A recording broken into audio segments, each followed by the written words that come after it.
Ciaran Hussey, welcome to the podcast. Thanks, Ed. Does it feel familiar being here? It's like deja vu. Okay, so story for the listeners. Myself and Ciaran recorded a podcast 2 weeks ago, and then I forgot to hit save. First time that has ever happened on the Process podcast, but Ciaran, being a great sport, decided to come back in, and honestly, thank you so much.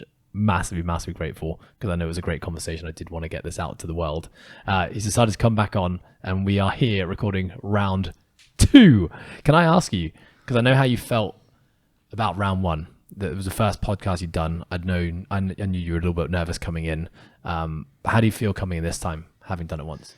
So so the first time I was quite nervous. Beforehand, we spoken. I was thinking, I don't want to be on a podcast. All the people are gonna listen to me and they're gonna judge me. And then after it didn't go out, or it was lost, I was really disappointed. I was just thinking, oh my God, that was like we had a great chat. So I really enjoyed it. And I was kind of a little bit disappointed. Today I'm a lot less nervous, which I don't know if that's a good or a bad thing, when you're, if you have a performance or you have a big game, kind of good to have those nerves. So actually, now that I'm talking about it, I am a bit nervous. I can feel it. Talking about like big game nerves, have you always been someone who gets nervous in big occasions?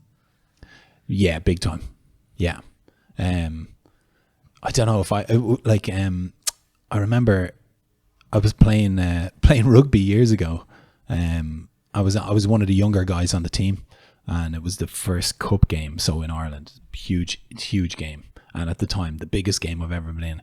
And I was on the bench, and one of the players, the guy who I was front row, and the other loosehead prop went down, and they said, "Ciaran, warm up," and my legs went to jelly.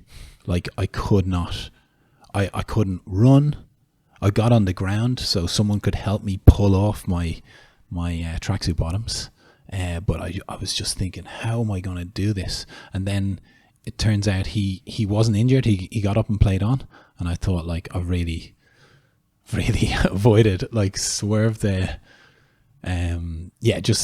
I was unbelievably nervous. I honestly, I don't know if I could have ran on. But of course, once I ran on, of course I would have been fine. Yeah.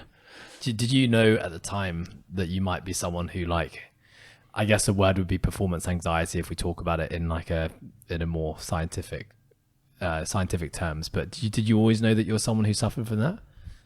Actually, I didn't think about someone who suffered about it until right now, when you said that, when you put a phrase on it. But I was in plays when I was younger. I was always really nervous, even for auditions. But yeah, big games I'll be very nervous. But no, I never thought about it before. Yeah, so my story with that is that I never thought I had performance anxiety when it came to big occasions. But thinking back to even primary school, 9 years old, presenting at a book club debate, when it was my turn to stand up in front of a group, I'd shit myself. I'd be shaking, I'd be nervous, my voice would be stuttering, I'd have cold sweats, my palms would be clammy. And every time, even in sometimes in especially if I'm surrounded by people I don't know, and I have an opportunity to say something in front of the group, or the presenter or the teacher asks me a question, immediately I lock up with nerves, and I always have done. And there's been many times thinking back to junior sport, so I guess anything below the age of 20, and maybe even beyond that, actually, probably into mid-20s playing higher level rugby. There's always been I've got a lot of poignant memories of times where it's been a big occasion and I've felt all those feelings again. And it wasn't until I started CrossFit and I'd hired a coach, and we were doing a competition. I was competing in a competition, and there was this, I had to basically do a handstand walk, and you had to do multiple sets of this handstand walk, and I was crushing it, doing absolutely fine. And in the very last walk, I was a meter away from the line, and I fell. And I fell, and I think I fell 5 times. I went from first to dead last in my heat. And the conversation I had with my coach after that moment speaking about it on a phone call, he was like, I think you have performance anxiety. And I was like, what? No one's ever said I've got performance. Like, I don't have, I've played in front of 40,000 people. There's no chance I have performance anxiety. And he was like, no, like, you know, you were thinking about the outcome. You weren't being present. You weren't thinking about the process. Suddenly, like, your mind switched about something that hadn't yet happened, which was crossing the line. Have you ever thought about seeing someone? And I was like, no, like, never ever thought about seeing someone. Anyway, I took his advice and I went and I had remote calls with a sports psychologist, and I ended up doing calls with this guy for 3-4 months. And that was my first introduction to sports psychology and starting to understand the mind and visualization and process versus outcome-based thoughts, and realizing in those conversations that this had been something that had been so prevalent my entire life. And I can now sit here and honestly remember 50 times from when I was 5 years old up until now, when I've had like those, been put into that environment, and I have basically had some form of performance anxiety, which has meant that I haven't been able to perform at my very best because of fear of judgment, fear of what people are going to think, fear of messing up what I'm going to say, fear of messing up what I'm doing. Yeah, interesting. That's so, like, it's crazy that you just brought that up and asked me about my performance anxiety, because I've never, even though I've heard this before, but I never put myself in that situation and thought, do I have that? But now it makes so much sense. And I always I would turn down opportunities to be on stage or turn down opportunities to talk in front of people for that same reason. It could be in front of 5 people, and I would just, I'll just shy away from that. Let someone else take the lead there. You know, and so you know what? When I was thinking about, because I always loved the idea of having a podcast, because I loved listening to podcasts, and I got to a point where I felt like I had a lot to share that I wanted to share with people. And I knew that if I started doing a podcast, that I'd probably be an absolute nervous wreck and not create any quality that people wanted to listen to. So my way of getting more comfortable before actually starting the podcast was Instagram stories. So the whole idea of like filming myself on a camera on my phone and posting out to the world at first was like, really uncomfortable. Partly felt it was really cringe. I couldn't really bring myself to do it because I'd already created my own judgment about other people who did that. Yeah. And I was encouraged, I was nudged by my friends and members and coaches to be like, no, you should do it. I think you've got a lot that you can share with the world. And so one day I was like, right, let's give it a go. And then I actually ended up kind of falling in love with the process and like how many people were appreciating it. And I was like, wow, I can actually help people. And the more and more I did it, I got more and more comfortable doing it, that it got to a point where I could just hit record and start speaking without even thinking about it, not making a mistake, and, you know, nail 15 question and answers almost flawlessly. And that was kind of, then I got to a point where I was like, I reckon if I did a podcast now, I think I could do it. And obviously when we started, I kind of went back to square one, was a blabbering mess for the first like 100 episodes, and then started to become more at ease with it. But this whole idea of, you know, being in the moment and being present and not being fixated on the outcome or judgment from others and all those things is literally why I decided to call the company The Process. Because the idea of focusing on the process, not the outcome, had such a massive impact on the way that I was viewing life, and was helping me get through the struggles that I'd always struggled with as a kid, that it just seemed like such an appropriate name for a coaching organization. So was it when you were talking to someone about your performance anxiety that process came into it? The idea of like being a process orientated person versus an outcome orientated person. Yeah. Because basically our conversation got to a point where he was like, you just focus on the outcome for everything. And I was like, yeah, now you say it, I do. What do I do about it? He's like, well, you know, the moment you stay focusing on the outcome, you're no longer in the present moment. And then when you're not in the present moment, you forget how to do the most basic of tasks, like catching a rugby ball and pass it, or walking one extra step and crossing a finish line, or just saying the words in your speech versus wondering what people are going to think of your speech. Yeah, and it just all just made a lot of sense. And I was like, okay, well then obviously, then how do you do that? How do you stay deeply present in the moment and not get pulled out of that moment? And that's where I know we both meditate, and that's where meditation has been super powerful for me, because essentially it's a practice of getting better at being present in that moment. And the more and more I do it, the more on command I can bring myself into the present moment and, you know, silence the distraction and right now it's me and you and nothing else matters. And the more and more I meditate and the more years and sessions I accumulate, I feel the better and better I get at it. I was just thinking, Alex, you matter as well. Okay. Sorry. Oh, you definitely matter as well. But no, I really, I can really relate to that. And the more I was just just thinking about, I was listening to Joe Dispenza recently and just talking about coming back to the present moment. As soon as you say, oh, I'll do that thing later, you're already not in the present moment. And it was really profound. I was like, okay, now I'm walking down the road. Let's just be here walking down the road. It was really nice, actually. How did you come across Joe Dispenza? It was one of my earlier memories of him was a few years ago. So I had heard about him, but I can't remember exactly how.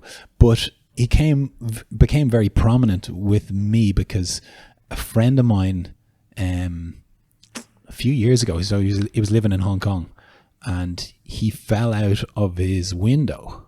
He was cleaning it or something. 10 stories. It was on the 9th floor, but it was 10 stories up, and he landed on a pallet of pistachio nuts, and he kind of came around on the pallet, and he was thinking, geez, this afterlife is pretty nutty. Or it was like, this is a strange, this is not what I expected. So he went to hospital and really messed up his spine, messed up his neck. Obviously cuts opened up all over, but survived. He's amazing. And afterwards he was coming in for float sessions, but he was really working on his mindset, and he avoided doing certain surgeries because he was just really working on getting better or being in the mindset of I'm better. I'm healed. I'm there, and every day I'm getting better. Every day I'm improving, and he's 100%. It's really amazing. But he mentioned at that time it was Joe Dispenza. It was reading some of his books at that time that really it inspired him, or it was along that type of journey, as well as unbelievable medical teams here, and as well as all the other physical things that needed to happen. But that was one case of someone who really I can see tangibly what they did. Now, I would love to be a bit more. I'd love to work more with what Joe Dispenza discusses and epigenetics and really, but it comes back to being in the moment, meditating, being intentional. Obviously I'm simplifying things. It's a little bit more complicated, but I think Joe Dispenza took my understanding of meditation, brainwave states, to a whole nother level. One of my friends, actually, he was just kind of starting his personal growth journey, and was basically at a point where he'd realized that he was creating a lot of resistance in his own life because of past traumas, because of everything that had led him to being at this point, and wanted to basically take his own life, in his hands and make a change. And was, I guess, seeing my journey and my change and evolution had maybe I don't know if inspired is a word, but he'd seen that, wow, someone can actually change, and, we're not fixed. We're not this being that comes into this earth and can never evolve and change. We can actually do things ourselves to change our thoughts and our beliefs and the way we see the world. And he started working with a therapist who recommended Joe Dispenza's book, How to Break the Habit of Being Yourself. And so he started reading it and was saying wow, this book is amazing. And at first I was thinking, wow, it's just your first book, so obviously you're going to think anything's amazing. So I kind of brushed it off to be can't be that good. But then I actually gave it a try and opened the book and started reading a few things about it. And I was like, okay, this is actually different. He does a lot of like hypnosis and hypnotherapy as well. And I realized that I'd actually watched a video of Joe Dispenza without even knowing it was Joe Dispenza. There's a documentary on Netflix called Heal. And I had stumbled across Heal because I was trying to heal some of my own injuries and issues. And basically the whole documentary is about alternative routes to like healing. It can be things like cancers. It can be traumatic injuries. Joe Dispenza basically talks a lot about his methods of like meditation and protocols and how he helps people heal. And so I was like, oh, okay, I've actually seen this guy before. Yeah, I really like what he was saying on that documentary. So I started reading How to Break the Habit of Being Yourself. And I took a lot away from that. And I think I credit a lot of some growth that I've had in the last couple of years to the concepts that I learned in that book, but then also started doing his meditations. And his meditations, I don't know if you've ever done them, but like they're pretty deep. Like there's music, there's like brainwave state music that gets you into like very deep levels of consciousness. They're like hour long, so I'd never meditated that long ever before until I'd done his meditations. But then the whole idea being like you can really access deep levels of thoughts and like break down, I guess, what a lot of people use mushrooms and psychedelics for, to break down like past the barrier of the ego and all the superficial stuff to really access like the stuff that sits deep within you.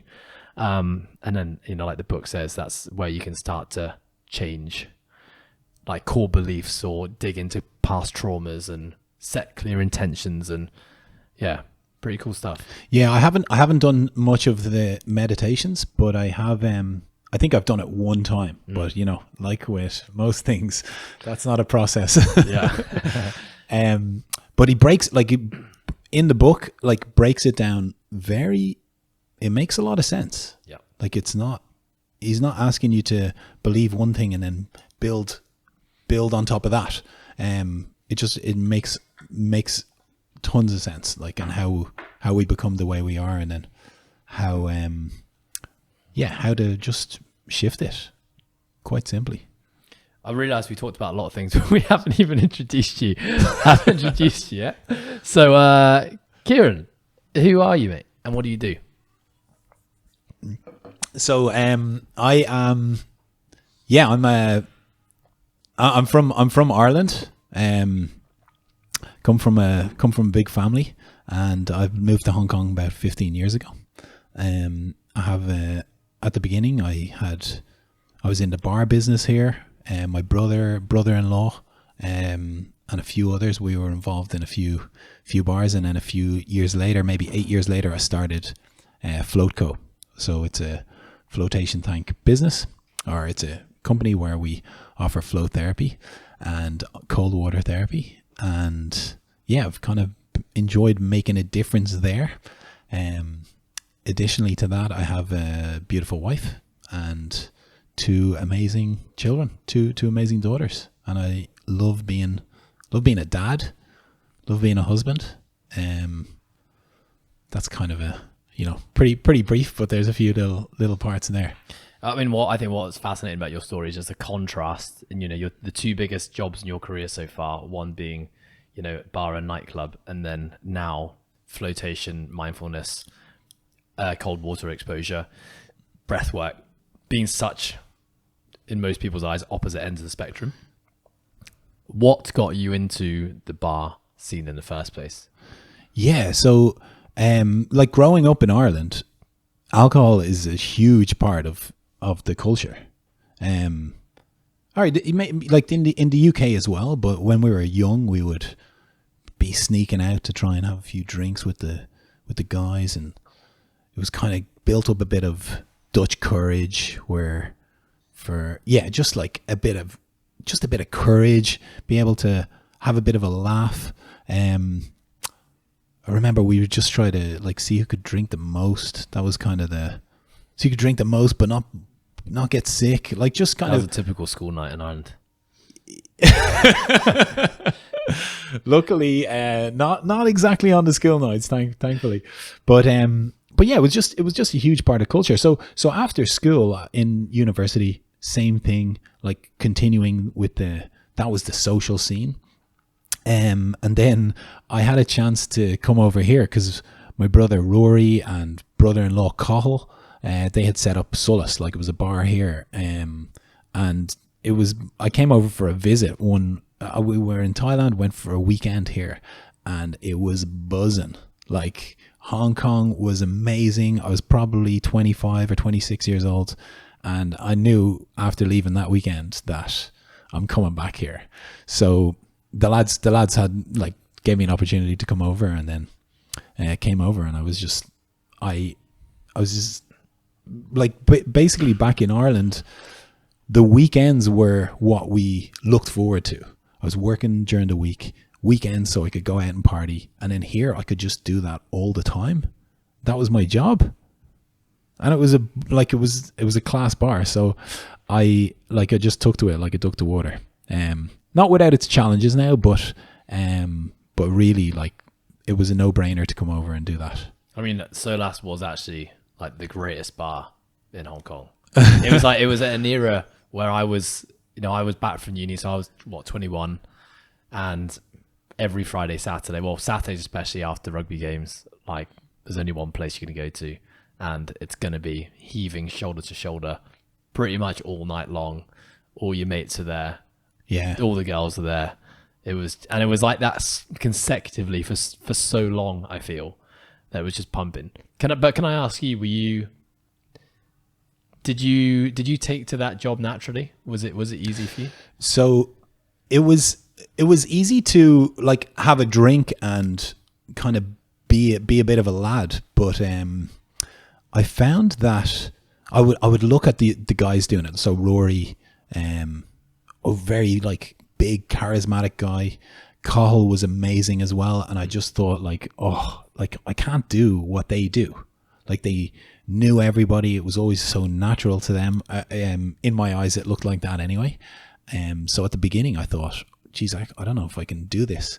Because you're kind of like front of house, welcoming people in, having a bit of a laugh with them, maybe have a drink, maybe not. But then sometimes, you're kind of reading, do they want to have a conversation? Do they not? And I was always questioning myself.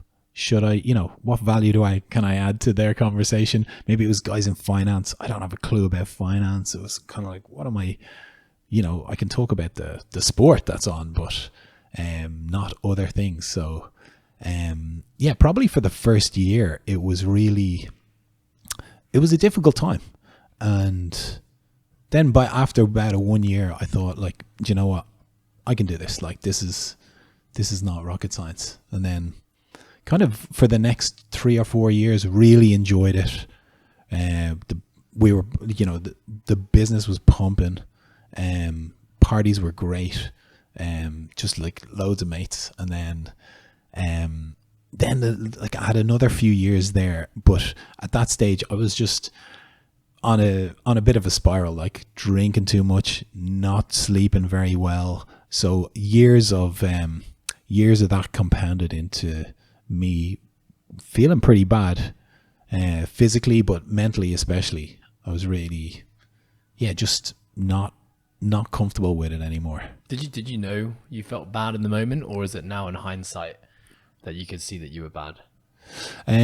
Towards the end, I knew I was in bad shape, but it wasn't that I thought, oh, I'm in a bad situation. I should change this. It was more like, I'm in a bad situation, and how do I get out of this? Like, what? I don't see an exit.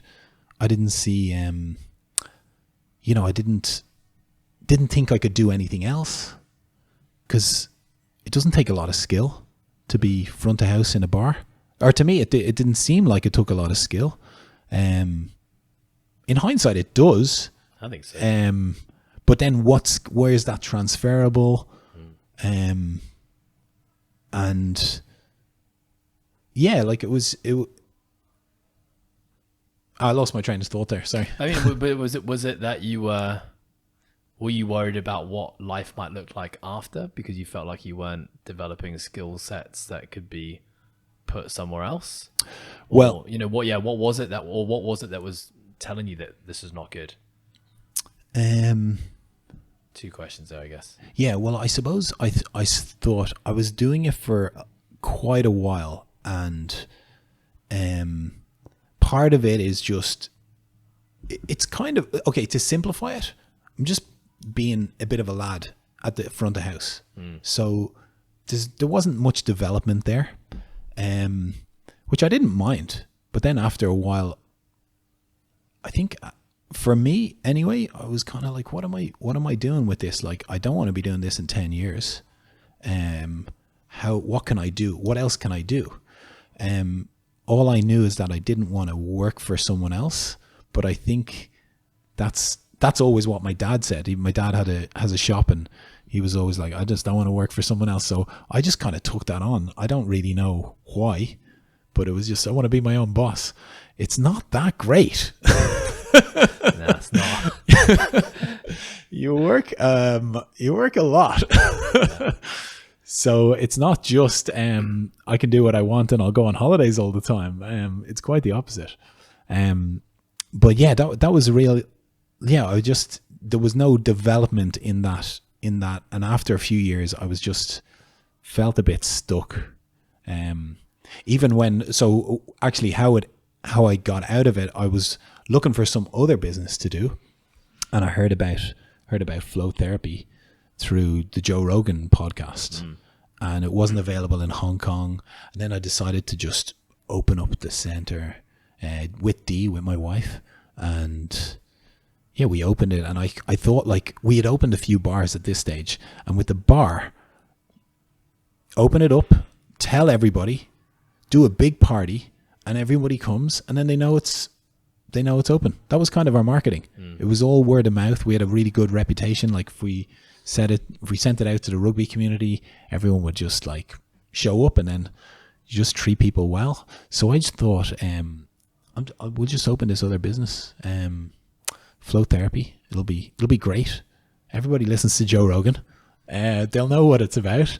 And then, but it wasn't at all like that. It was quite a big learning curve. Can I pause you there? And I want to come back to what the learnings were. But how did you arrive?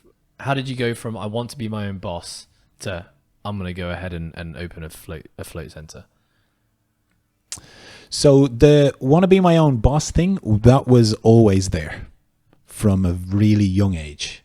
And it doesn't, I really just picked it up from my dad without questioning it. I was like, yeah, that sounds like a good idea. Like, just don't want to answer to anyone. Sounds pretty legit. Like, that's a good idea. And then the float center itself, I saw it as it was a chance to do something outside of F&B in Hong Kong. It was something different. I looked into it with my brother Rory as well, and we thought, like, do you know what? There's a lot of people with issues that this can help. So after looking up the benefits, I was thinking, there's loads of stressed out people. There's loads of people who have issues with sleep, and I just thought this will work, but without any knowledge of what it will take to make this work. But can I ask, were you floating yourself? Were you on your own little journey of like trying to figure out how to manage your stress, and I guess remedy all the things that you'd been exposed to in the nightclub business? Or was it literally just, wow, there's an opportunity for this. Joe Rogan's talking about it. Like, this could be gold.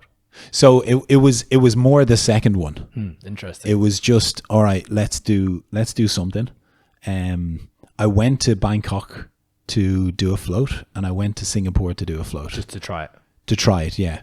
But I knew that this was an opportunity to get to know myself, to spend time with myself, like, during this therapy. From what I had heard, I was like, all right, this is a way to develop myself. So it was a bit of a yearning for that, but I wasn't deep on this path or anything like that at the time. Interesting.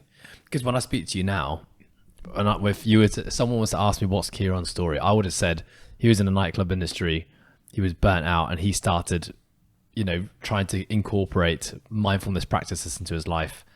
he came across floating it and felt so passionately about it that he kind of went down and opened a business. But actually, in hearing it, he actually took a very different route. But I think that's also really cool to hear that that's the route you took, because I think a lot of people might be in similar positions thinking about starting something and probably don't, because they get tripped up by people always saying it has to be something that you're really, really passionate about, has to be something you're in love with. Don't do it if you don't. And yet you're sitting here and your story was very different. Yeah. Well, I do love it. I grew to love it. You grew to love it. And I think that's a very big difference, though, isn't it? Yeah. Yeah, absolutely. I think the whole thing with follow your passion or do what you're passionate about, I don't know. It's not obvious to everyone what their passion is. So what's the advice for those people? Yeah. Do wait for your passion to show up. I think you just have to try loads of things. Try. Like do lots of different things. I wouldn't necessarily recommend doing what I did, which is putting a lot into opening a business. But it's certainly, it's made a big difference. It's made a big difference to me, to my family, to people who come there. But I always knew that it would do that. I always knew that, like, the possibility was there for that. I'd love to hear about what the struggles were when you had this grand idea that you're just going to open a float center. People will come flocking in. You're going to throw a float party, and then you'd have people queuing up at the door. So what was the reality? So the reality was I got the same builder in who built the bars. So he, none of us knew how to build a float center. It's very different to a bar. The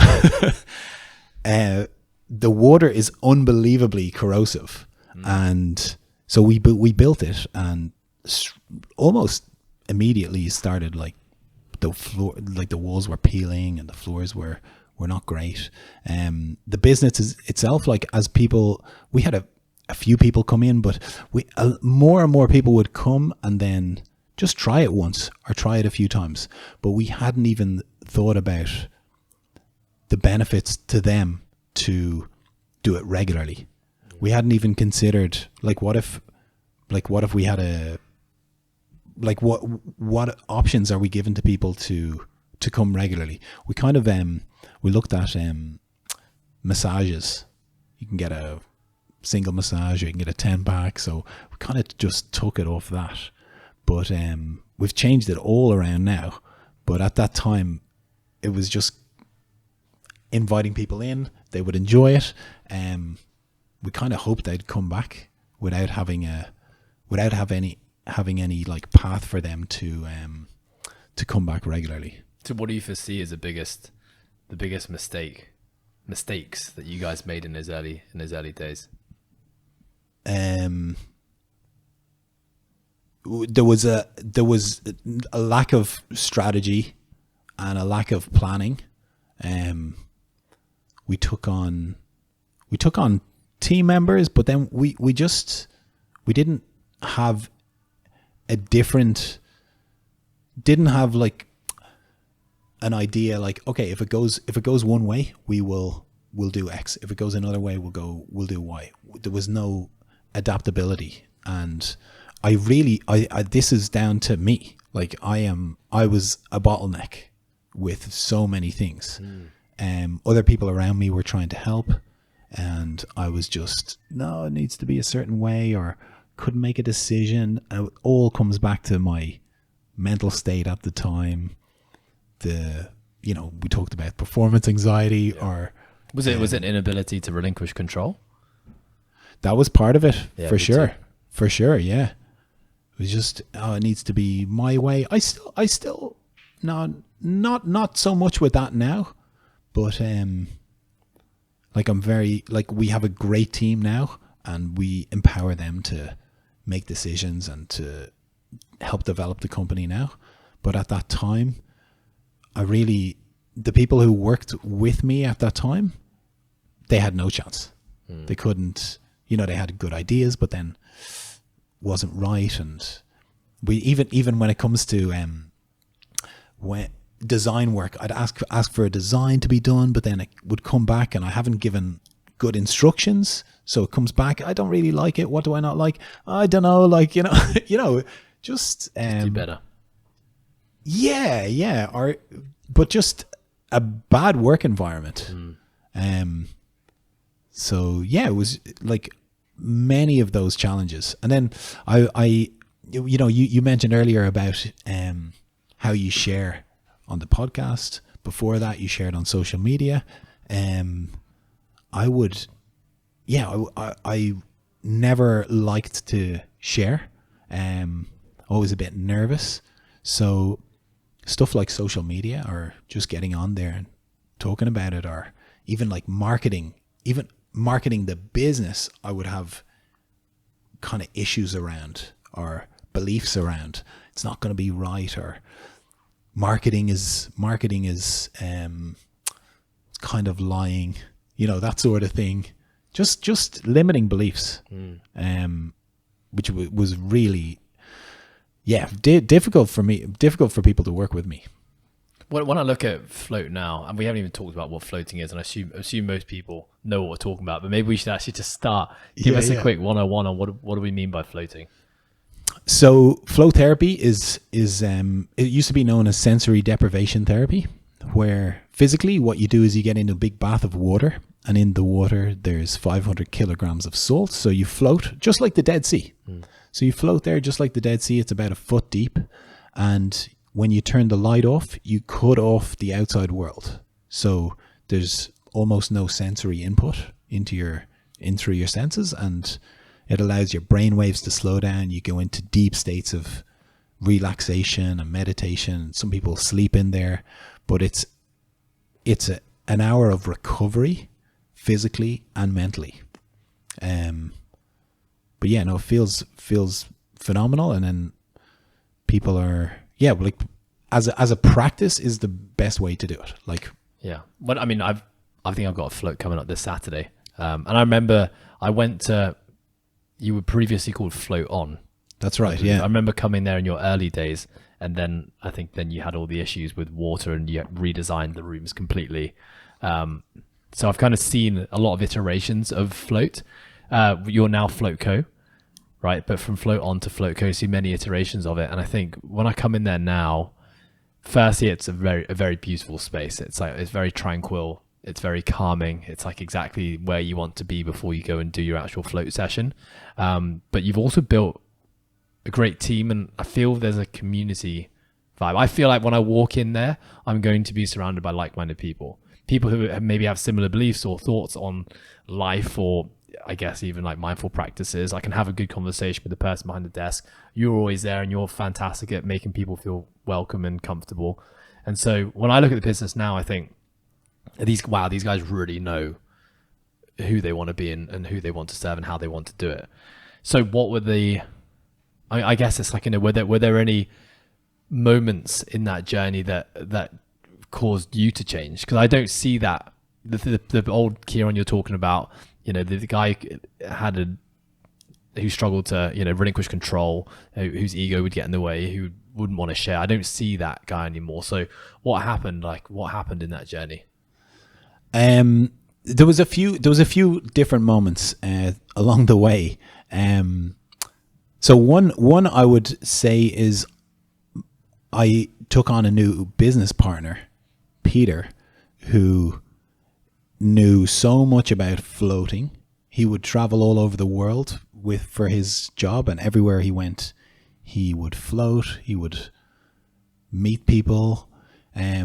So when he joined the business, he really like instilled that the most important thing is the people. He's been to hundreds, or maybe not hundreds, but like dozens of float centers, and he really he made that a massive point. So that helped with building the team and having a bit of an idea there. But for me personally, like even before that, one of our clients came in and she said to me, I had talked to her about a self-development course called Landmark, and one day she just came in. I was talking to her and she was just like, just go do it. And so I did it. It's called the Landmark Forum. And then that was profound for me. Like, I really got to see I'm behaving certain ways. It's not serving me. I behaved this way because of something that happened.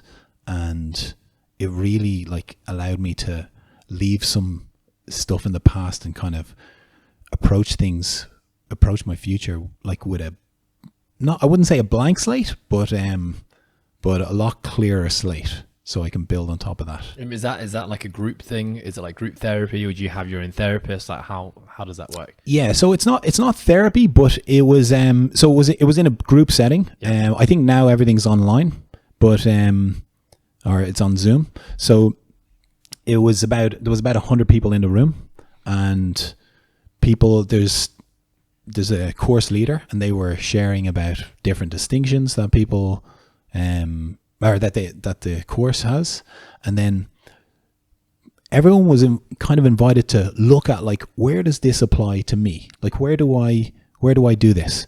And then people would get up and share, and they'd share about what they're seeing in their life, and then through that sharing, I would get to see, oh wow, that I do that as well. I didn't see it, but now that person is saying it, I have that belief, or I have that behavior with certain people. So it was over 3 days, and on the third day I got up to speak. I was unbelievably nervous, even though probably 80% of people had already spoken before me. But yeah, it was great. It was like just to get up and say something out loud in a microphone and just get past that like fear that I had. But yeah, that had a profound effect on me and how I kind of view things. I do have strong opinions on a lot of things, but I'm not tied to any of them. I can let them know. I can let them go. I think they're all. I can kind of take on something new, take on a new way of being, I suppose. Nice. Well, those are two biggest moments. Was there anything else? Peter, the Landmark. Yeah. After Peter, building the team. We built an amazing team. How did you build the team? So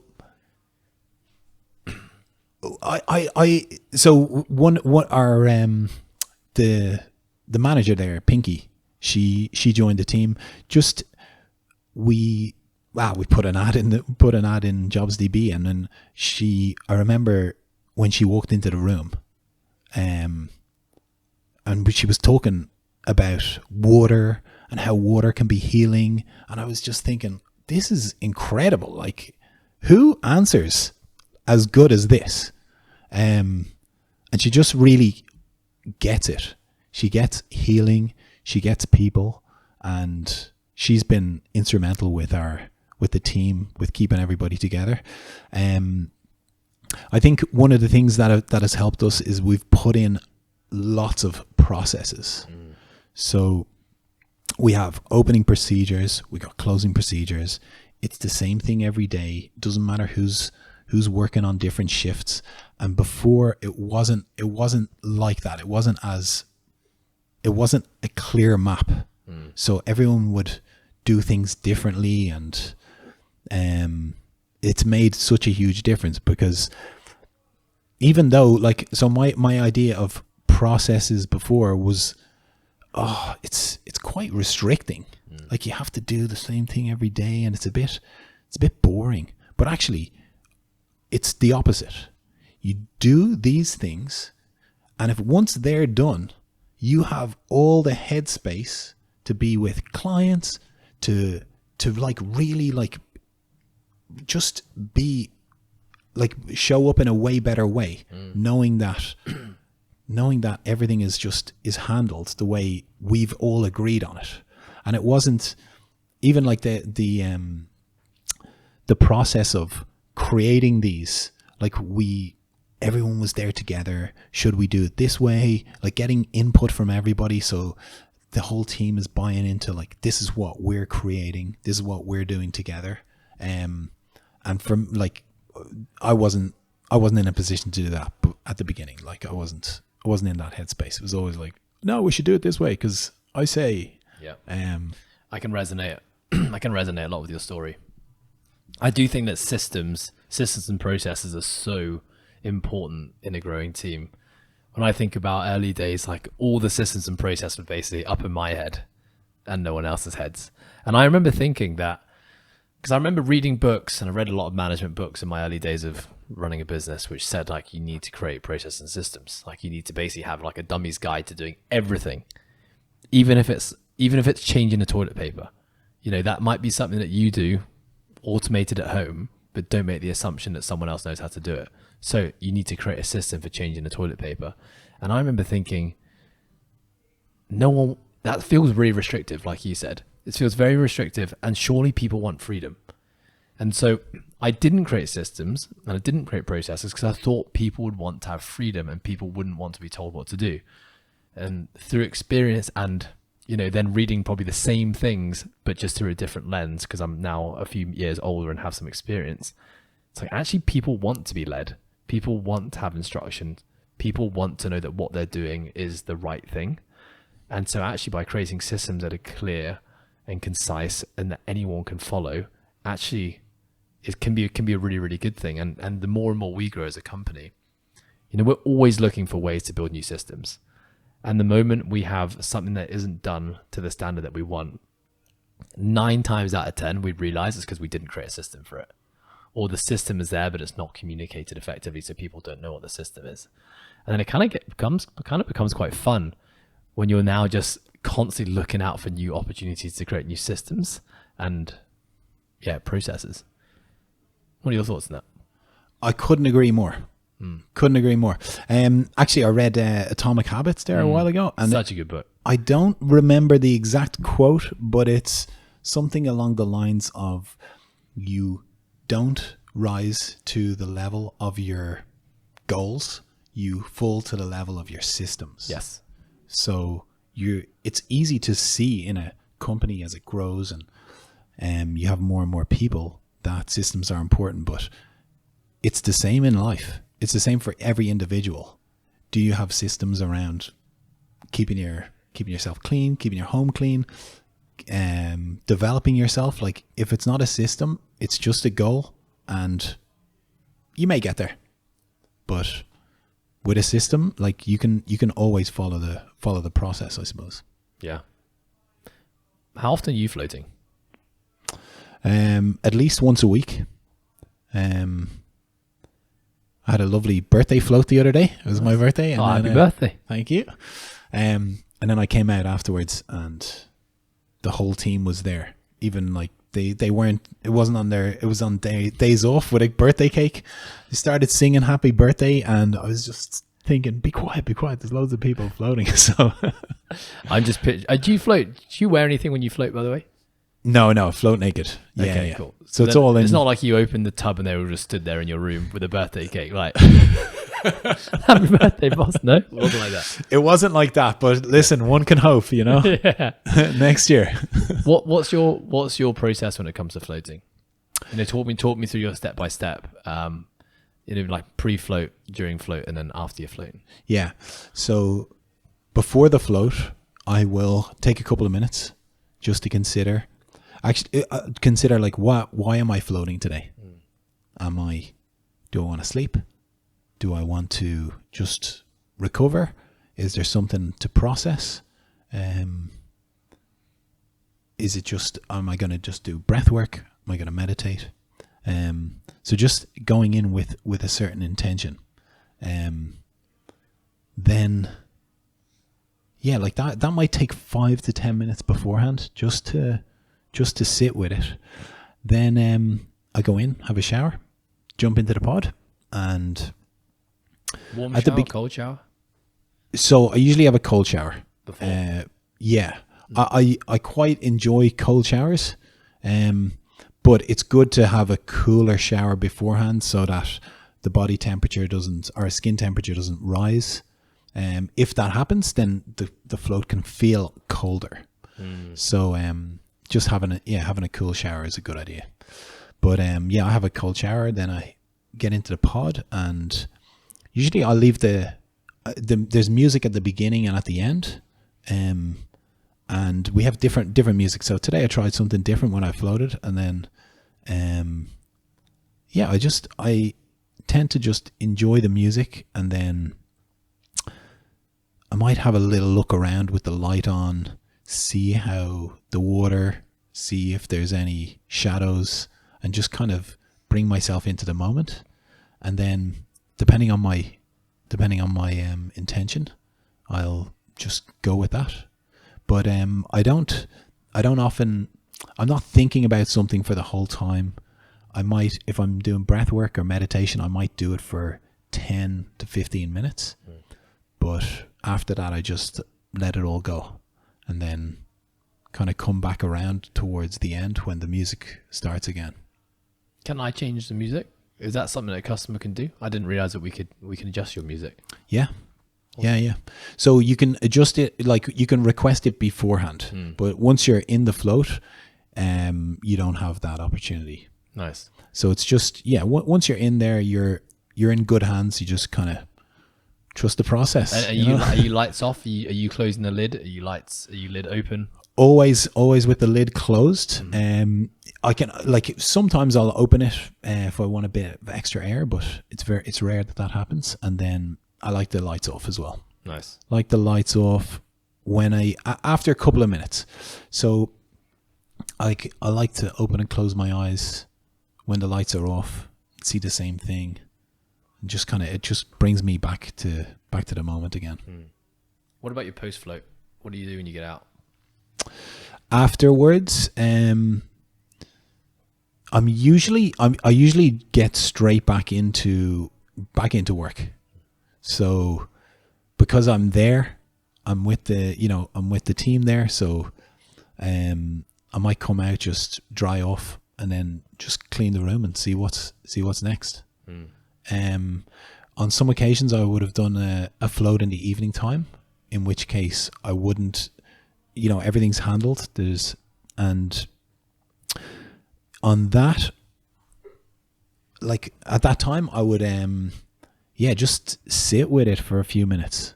Just sit, relax, have a cup of tea, and just see what comes up.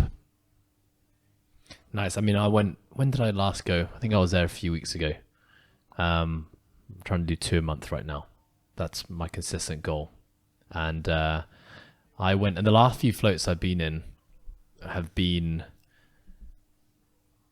I guess my intention has been, I haven't set a solid intention. I think that's something I want to start to do now, taking inspiration from you.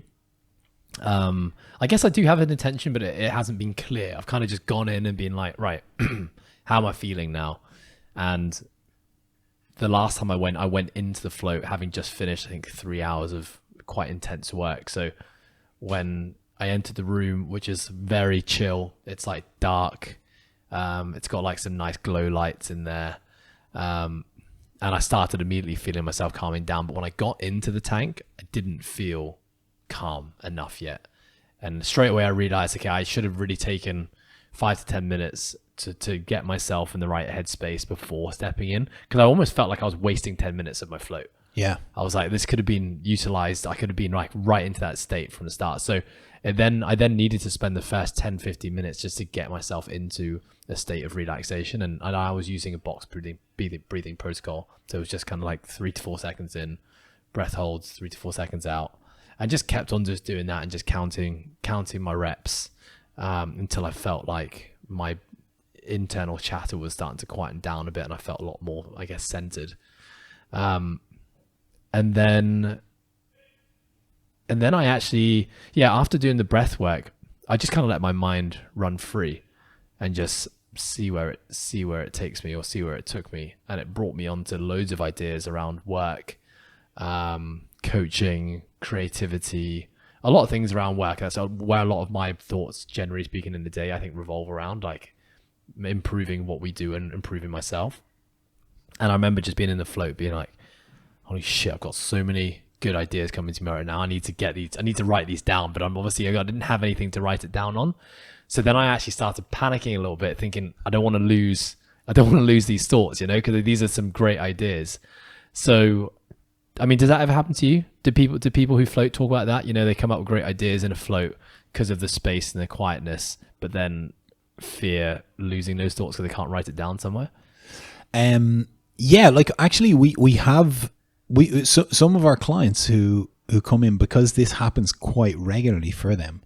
We put a little basket in there with a pen and paper, but it's not something we do for too many people. It's not requested that much because people will just like to enjoy it, and then if you want to come out and capture them afterwards, that works. But I recall, like, there was a lady who, she designs hats, and one day she came out and she was just like, give me more paper, and she just like drawing like all these crazy looking hats to me, like, but because it was art pieces, it was like wearable art. But she was there for about half an hour and did like 20 different things. And it was just like she was in this, inside the pod, just in a state of relaxation, state of just whatever was going on in her brain, she was receiving whatever thoughts she was getting, and it was just like, all right, that was the optimal time for her. Whereas, the rest of the time, we're reacting to the world. There's phones, there's people who want your time, there's emails, there's all sorts, or even just walking down the street. There's just so much going on. So it's not easy to get into a state where you're just allowing thoughts to come. So yeah, it's a good environment for that. But we'll get the little basket in there for you next time. Yeah, please.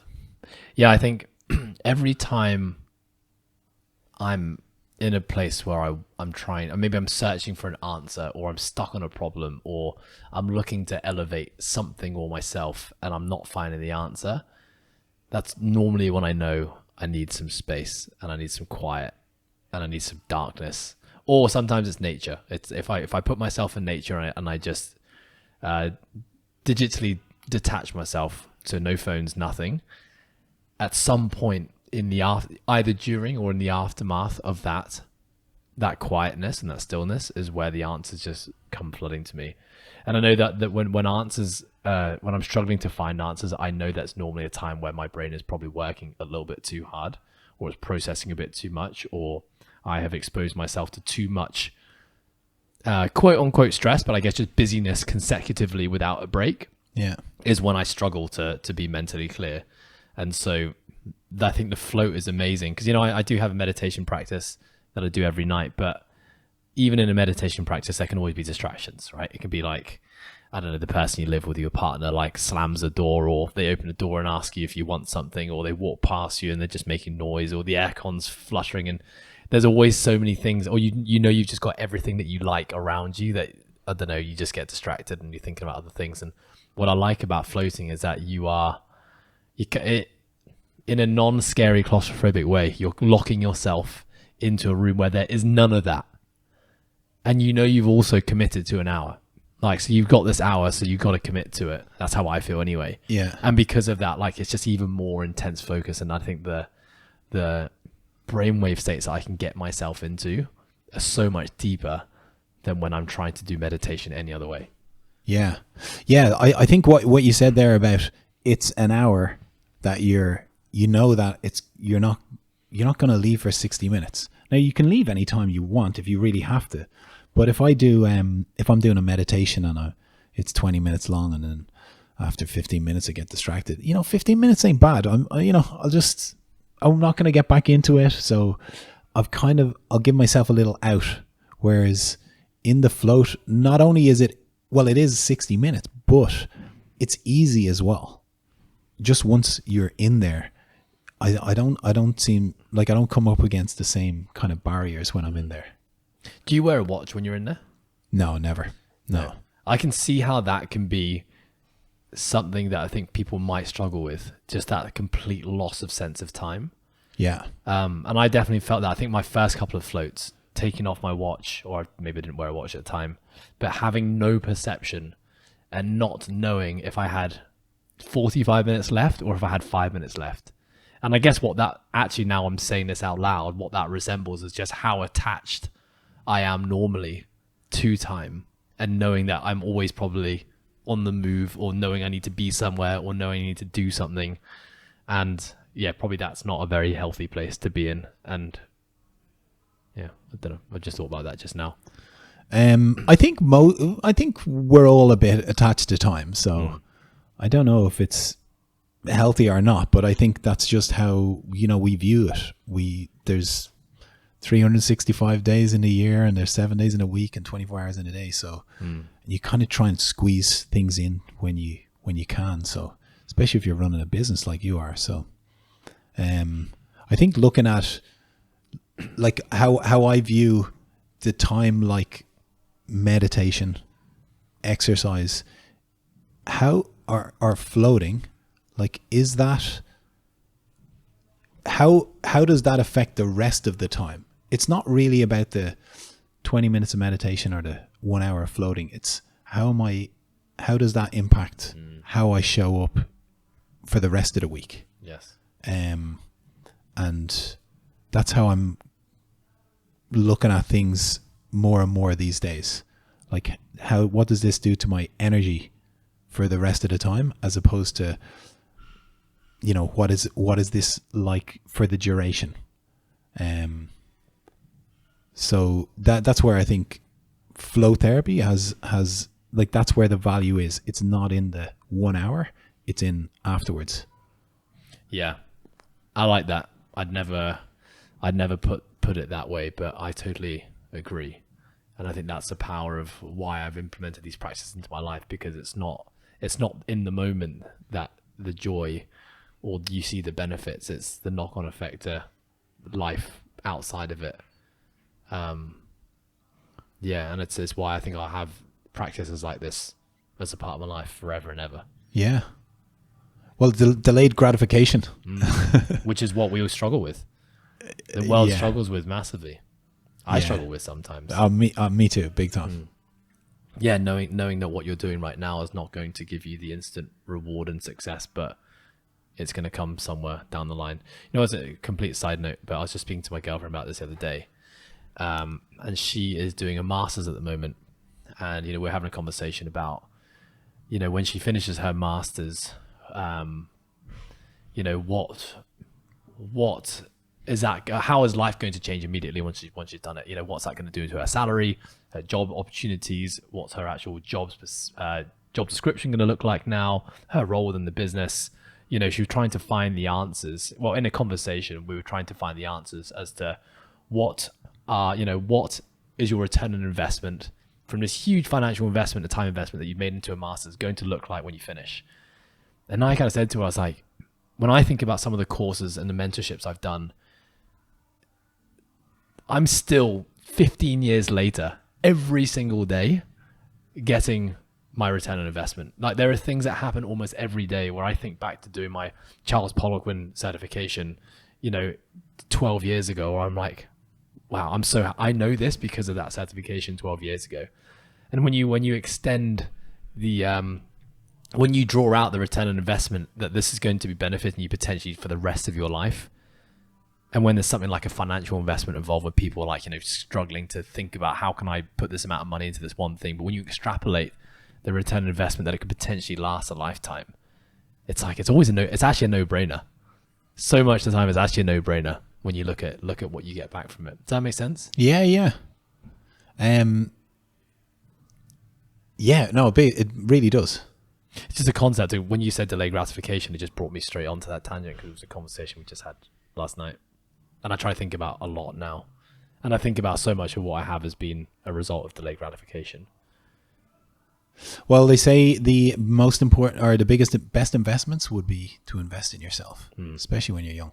Yes. And the more you do that when you're young, the longer you get the benefit from that. Amen. Yeah. Ciaran, what does the future hold for you, my friend? And Float Go? Anything on the horizon? So earlier or last year, we actually we opened a center in Shanghai. We invested in a center there, so we're gonna rebrand it as Floco quite soon. And yeah, we got a good team up there. We're hoping to expand into China in a big way, but sooner than that, we've looked at sites in this area where we'd love to do a Floco with some extra, maybe do a sauna as well as ice as well. So yeah, we're really looking at expansion in Hong Kong and China. How many other float centers are there in Hong Kong? Currently there's none. Yeah. There has been in the past, but they're not open at the moment. Awesome. Ciaran, it's been an absolute pleasure having you on the podcast. Before we wrap this up, having you on the podcast again, I should say. Before we wrap this up, where can people find out more about you and Floco? So Floco is the business, floco.com. I am on other Instagram and Facebook. It's floatco.hk. Yeah, you can find out lots of information there. And I'm starting to share a little bit more videos with me on it. So answering questions there. Good man. Well, I've really enjoyed the conversation. Again, this was even better than the first one. Thank you for your time, mate. Thanks, Ed. Appreciate it.